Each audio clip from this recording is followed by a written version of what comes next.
Hello friends, welcome back to my channel Karthik Telugu news. Friends, ఇవాళ కొత్త ration కార్డులకు సంబంధించి ఒక ఇంపార్టెంట్ అప్డేట్ న్యూస్ అయితే రావడం జరిగింది.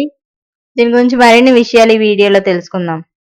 ఆంధ్రప్రదేశ్ ప్రభుత్వం రేషన్ పంపిణీలో అక్రమాలకు చెక్ పెట్టేందుకు కొత్త స్మార్ట్ రేషన్ కార్డులను తీసుకొచ్చింది. పాత రేషన్ కార్డుల స్థానంలో కొత్త స్మార్ట్ రేషన్ కార్డులు కూడా వచ్చాయి.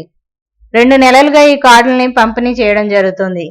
కొందరు కొత్తగా తమకు కొత్త రేషన్ కార్డులు మంజూరు చేయాలని దరఖాస్తు చేసుకున్నారు. మరికొందరు స్ప్లిట్ ఆప్షన్ ను ఎంచుకున్నారు. అంటే తల్లిదండ్రుల కార్డు నుంచి విభజించి తమకు ప్రత్యేకంగా కార్డులు ఇవ్వాలని దరఖాస్తు చేసుకున్నారు. ఈ మేరకు అర్హులైన వారికి ప్రభుత్వం రేషన్ కార్డులు మంజూరు చేసింది. అయితే రాష్ట్ర పౌర సరఫరాల శాఖ వీరందరికీ సెప్టెంబర్ నెలలో కొత్తగా బియ్యం పత్రాలు కార్డుల్ని మంజూరు చేసింది.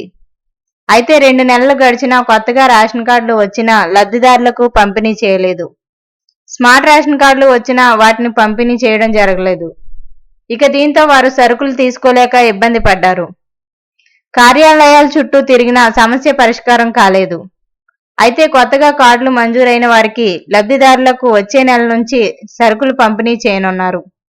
వీరి పరిస్థితి గమనించిన అధికారులు డిసెంబర్ నెలలో సరుకులు పంపిణీ చేయాలని ఈ నిర్ణయం తీసుకున్నారు. ఇదిలా ఉంటే రాష్ట్ర వ్యాప్తంగా చాలా మంది ప్రజలు ఇప్పటి వరకు కొత్తగా జారీ చేసిన స్మార్ట్ రేషన్ కార్డులను తీసుకోవడం జరగలేదు. ఈ నెలాఖరులోపు ఈ కార్డులను తీసుకోవాలని అధికారులు లబ్ధిదారులకు సూచిస్తున్నారు. ఒకవేళ కార్డులు తీసుకోకపోతే వెనక్కు పంపిస్తామంటున్నారు. రేషన్ కార్డులు తీసుకుని వారిలో చాలా మంది వలస వెళ్లిన వాళ్ళు ఉన్నట్లు చెబుతున్నారు. రేషన్ కార్డుల్లో పేర్లు ఉన్న ఎవరో ఒకరు వచ్చి ఈ కార్డులను తీసుకొచ్చని అధికారులు వెల్లడించారు. అంతేకాకుండా కొత్తగా రేషన్ కార్డుకు దరఖాస్తు చేసుకోవచ్చు. ఇదంతా నిరంతర ప్రక్రియగా కొనసాగుతోందని అధికారులు చెబుతున్నారు.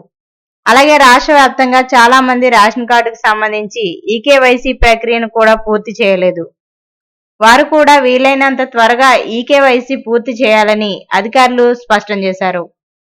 సో ఫ్రెండ్స్, ఇది అప్డేట్ న్యూస్. మరిన్ని అప్డేట్స్ కోసం ఛానల్ సబ్స్క్రైబ్ చేసుకోండి ఫ్రెండ్స్. అలాగే పక్కన ఉన్న బెల్ ఐకాన్ క్లిక్ చేసి వీలైతే ఛానల్ కో లైక్ అయితే చేయండి. Thank you friends. Thanks for watching this video.